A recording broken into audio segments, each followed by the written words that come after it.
نحمده ونصلي على رسوله الكريم أما بعد فأعوذ بالله من الشيطان الرجيم بسم الله الرحمن الرحيم إن الذين يحبون أن تشيع الفاحشة في الذين آمنوا لهم عذاب أليم في الدنيا والآخرة والله يعلم وأنتم لا تعلمون صدق الله العظيم. محترم ورونو، د الله رب العزت ډیر لوی فضل او کرم د سیمو او تاسو ته الله رب العزت د اسلام ول نعمت را نصیب کړی ده او د نبی علیه الصلاۃ والسلام په امت کې پیدا کړیو. الله رب العزت قرآن مجید کې د امت لپاره فرمایلی کنتم خیر امه اخرجت للناس تأمرون بالمعروف وتنهون عن المنکر. تاسو یو بهترین امت یاستئ او د تاسو د بهتري وجه دا د تاسو به خلکو ته د خو دعوت ورکوي او له بدو کارو چې به خلک منی کوي. دا د دې امت خصوصیت ته او په دې خصوصیت سره الله رب العزت دوی ته فضیلت ورکړی ده. د دې امت بهتري او فضیلت څه ده هغه په دې خبره کې دا چې دی به د نیکو اعمالو خلکو ته دعوت ورکوي، د نیکو کارو به خلکو ته دعوت ورکوي او له بدو کارو چې به خلک منی کوي. که دا امت په دې کار باندې عمل ونه کړي چې خلک د بدو نه منې نه کړي او له ښو کارو دعوت ورنه کړي نو دا بیا بهترین امت نه ده، ځکه هغه اوصاف هغه شرطونه چې په دې امت کې مفقود سلو ورک سلو نو بیا د دوی بهتري ختمه سوه. دې امت ته چې الله رب العزت بهتر امت ویلی ده د هغه وجه دا ده چې الله رب العزت فرمایلی چې دی د نیکۍ دعوت کړي او له بدو کارو چې سړی منې کوي. لیکن نن د موږ او د تاسې پښتانه ځوانان خصوصا په سوشل میډیا باندې چې کوم ځوانان موجود دي، کوم ځوانان فیمس دي په سوشل میډیا باندې، هغه د بدو کارو خلکو ته دعوت ورکوي، بدو کارو ته رابوري، فواحش خپروي، بد کارونه خپروي، بدو کارو خلکو ته دعوت ورکوي، بدې خبرې کوي، داسې خبرې ناروا خبرې چې هغه الله رب العزت په هغو خبرو باندې خفه کیږي طرف ته. نن ډیر په بدقسمتي سره د موږ ځوانان موټیویټ کوي بدو کارو ته، بدو افعالو ته، خصوصا په د ټیک ټاک په فیسبوک باندې په یوټیوب باندې د موږ پښتانه ځوانان ښه تکړه ځوانان هغه موجود دي چې هغه خلک موټیویټ کوي بدو کارو ته، بدو کارو دعوت ورکوي،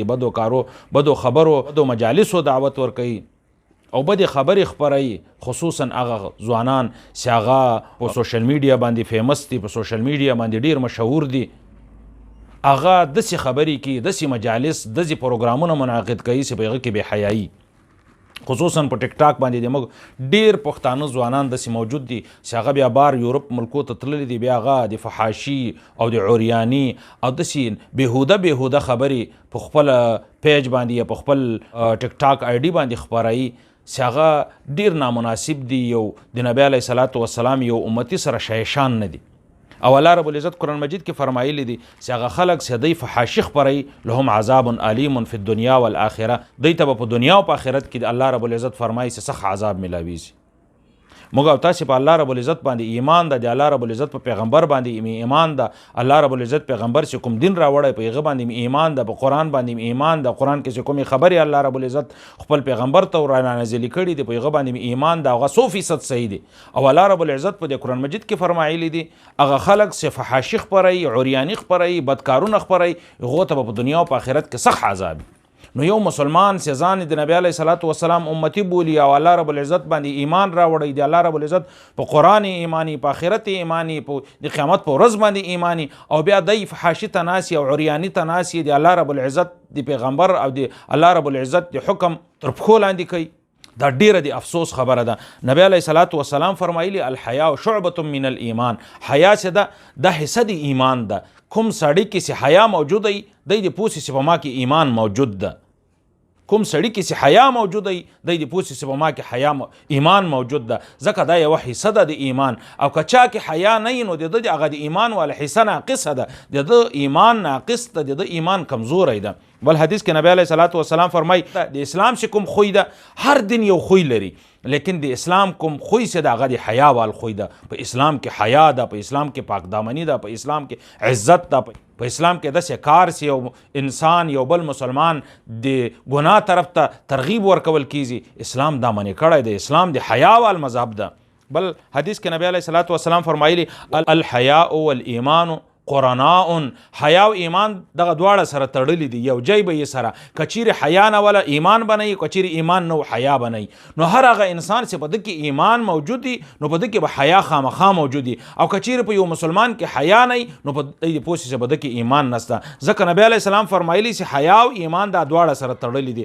د حیا دا تقاضا ده چې مسلمان دی له هغو کارونو ځان وساتي، هغه افعال، هغه اقوال، هغه مجلسونه، هغه کارونه چې هغه د عریاني سبب ګرځي، هغه د بې حیایي سبب ګرځي، هغه خلک بې حیا کوي، هغه ځوانانو کې د بې حیایي والا ماده زیاتوي. نو هر مسلمان ته پکار دادي چې له داسې مجالسو نه ځان وساتي او خپل دغه شهرت، خپل دا کوم صلاحیت چې الله رب العزت یو ځوان ته ورکړی د سوشل میډیا باندې شهرت ملاو شوی ده، فیمس ده دی په سوشل میډیا باندې، په ټیک ټاک، فیسبوک، یوټیوب باندې دی فیمس ده. نو باید د خپل صلاحیت د خپل آیډي نه د الله رب العزت دین خپور کړي، د الله رب العزت د پیغمبر اخلاق خپاره کړي، د اسلام هغه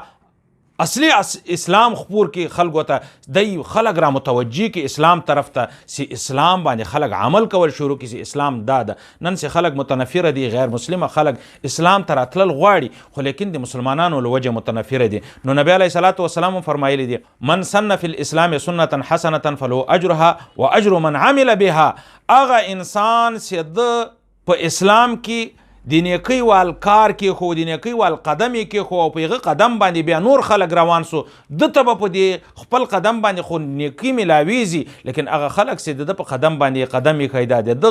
هغه د نیکۍ وال کار یې رایج کوي په خپل کلي کې، په خپله محله کې، نو د هغو ټولو خلکو به نیکۍ دته ملاویږي. او هغه انسان من سن فی الاسلام سنة سیئة فله وزرها ووزر من عمل بها. او چا چې بد کار خپور کوي، چا چې بد کار کلي ته راوړی، د ګناه وال کار یې کلي ته راوړی، د ګناه وال کار یې شروع کوي او په هغه کار باندې خلکو عمل شروع کوي، دته به د خپلې ګناه هم سزا ملاویږي. او د هغو خلکو چې د ده د ګناه کولو په وجه سره موټیویټ سوي دي، د ده د ګناه کولو په وجه سره هغه میدان ته تللی دي چې په کوم میدان کې د ګناه کاوه او دته کتلی دي او د خلکو هم هغه ګناه وکړله، نو د هغو خلکو به هم دته پوره سزاګانې ملاویږي. نو د ما د هغو ځوانانو نه چې هغه په سوشل میډیا باندې ډیر مشهور دي، هغه که په ټیک ټاک باندې دي، هغه که په فیسبوک باندې دي، هغه که په یوټیوب باندې دي، باید د خپل دین ترغیب وچلو، باید خپل دین طرف ته خلکو ته دعوت ورکو چې د موږ دین طرف ته راسي، د خپل دینی هغه اخلاق، د نبی علیه الصلاة والسلام اخلاق، د نبی علیه الصلاة والسلام عادات، اسلام چې کوم شیانو ترغیب یو مسلمان ته کړی ده، د هغو ترغیب ورکو، هغه اخلاق ځان کې د اسلام وال پیدا کو چې خلک د موږ مسلمانانو، د موږ د ځوانانو د اخلاقو له وجې چې متاثره سي او په اسلام کې داخل سي. خاص کر هغه خلک چې هغه په یورپ کې یا په نورو خارجي ملکو کې دی موجود دي، نو هغه ځوانانو چې د ما د هیله ده، دا مې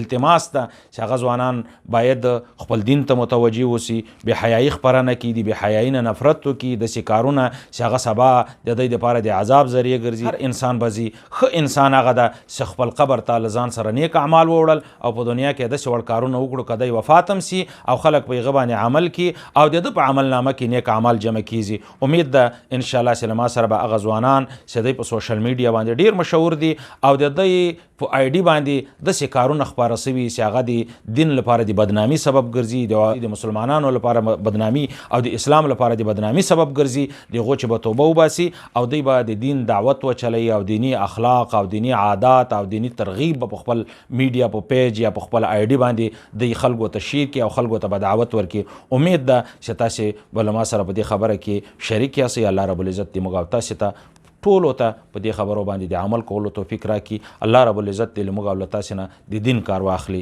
واخر دعوانا ان الحمد لله رب العالمین.